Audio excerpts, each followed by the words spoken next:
Today, we're going to use color spots of value in order to build a painting. It's just another way of seeing. So let's get started.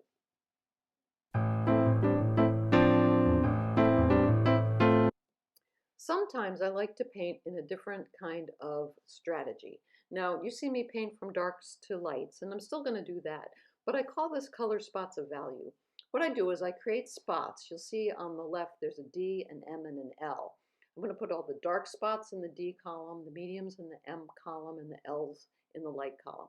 So I'm starting with my darks. Now, my dark is only about a value of 5, with the value range being, say, 1 through 10. Now, my reason for that is I know that doesn't match the photograph, but that's not my goal. Photographs are always way darker than the way things would appear in real life. My goal isn't to match the photograph. My goal is to be a designer and to decide how I want to convey this scene. And what I wanted to do was create a really, really bright, sunny day with lots of color in it, a lot of bright color. So I'm not going to match to the photograph, but I am going to match to value.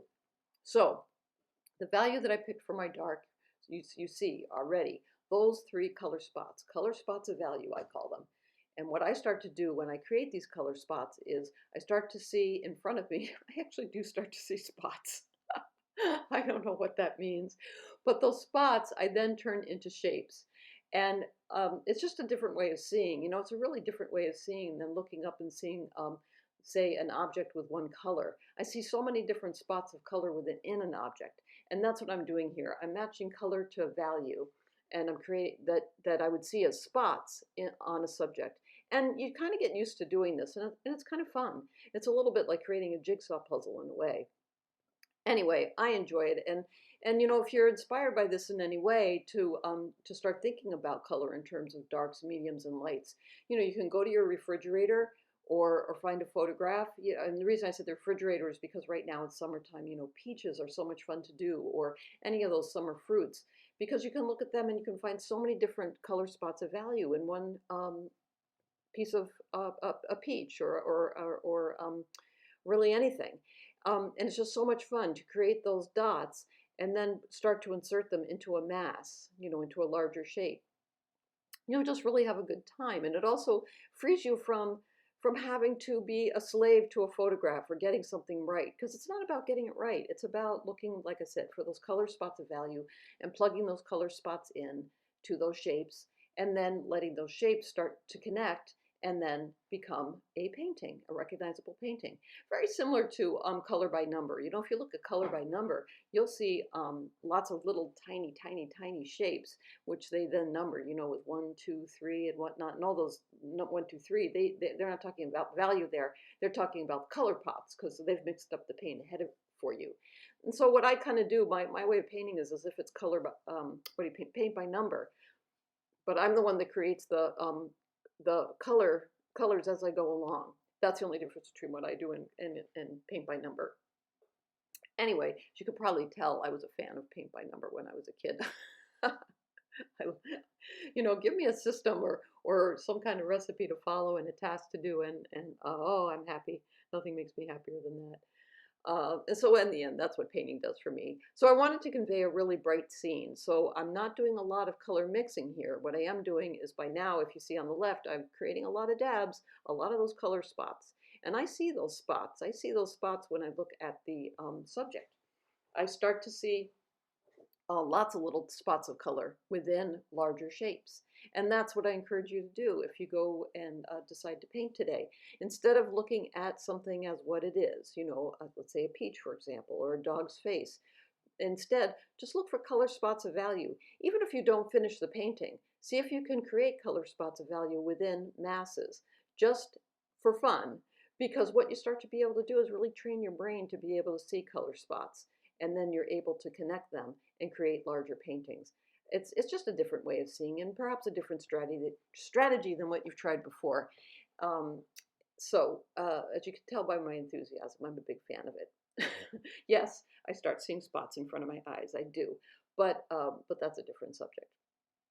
So by now, you can see all the darks in the D column, all the mediums in the medium column, and all the lights in the light column. I'm using 140-pound paper from Arches. It's cold press, and I'm using pretty thick paint. My paint is thick, about the consistency of gravy. I use as few strokes as possible, and I'm not a real fan of layering. I don't do a lot of layering because remember I said I wanted to keep this really, really bright. So, you know, the color from the tube is going to be really bright. There I'm putting in a neutral. Now that's another subject that I've done a video about. You know, a neutral is going to be an earth tone or, you know, a gray or a brown. I always mix my own neutrals, but I think it's really important to have some neutrals in a painting. If you don't have, because if everything is color, then it is, in a sense, nothing is color.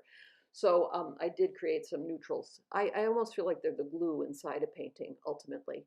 Um, I might have to do a video about that sometime because that just occurred to me one day and I thought I need to explore that further because it's an interesting concept. Now I'm putting in the darks of the water. This is cerulean blue. Again, right from the tube. You know, I'm not doing any fancy mixing here. All I'm doing is looking for color spots, and if I see a spot, then I'm going to create a shape from that spot. And sometimes I use more than one color, but not too often. I didn't do a lot of triad work here. I have different videos about triads. This was about being as direct as possible, maybe as spontaneous as possible, because I wanted to kind of convey the day. Paint in a relatively high key, use really, really bright colors, use as few strokes as possible, and kind of experience the same thing that my subjects are. You know, when I'm painting something like this, I start to feel like I'm in the water and I'm floating down the river too. And that's really fun for me. So I encourage you to go ahead and do something like this because it's a lot of fun to look at something as color spots instead of the overall. And what you can do if it's really hard to get started is just take your subject and put some spots that start putting some spots in, and then see how you can connect them. And you'll find that it's a little bit like a jigsaw puzzle. I'm making it sound complicated, but it's really a simplification of how to paint, and I really enjoy it. So as I always say, remember to keep the whites of your paper white and your paints wet. Math for value, mix for color. Please join my YouTube channel, and I will see you next time. And now what we're going to do, finishing up, is just putting in, I will have dried everything. I'm going to dry it with a hair dryer because now I do want to put in another layer of that, just of the water. But I'm going to key it really, really high, starting from the top of the paper. That's coming up in just a second. I haven't wet the paper at all. That's not what I want to do. I'm always painting wet into wet, meaning wet paint into wet paint, but I'm not wetting the paper overall. But what I am going to do is I'm going to use a rose at the very top with a large flat brush, about a size 12 brush. I'm going to pull that down with some Naples yellow and then start to fill in with some cerulean blue. And I think in the end I got a pretty watery looking thing. Which I'm really happy with. It's not a labor painting, and you know, I'm not sure exactly what I'm going to do with this painting, but for right now, I just want to put it on the wall and enjoy it, and kind of pretend that I had an enjoyable day with these two gals floating down the lazy river instead of home in quarantine. Oh dear. Well, the girl can dream, right? All right. So, like I said, please join my YouTube channel, and I will see you next time. Okay. Bye bye.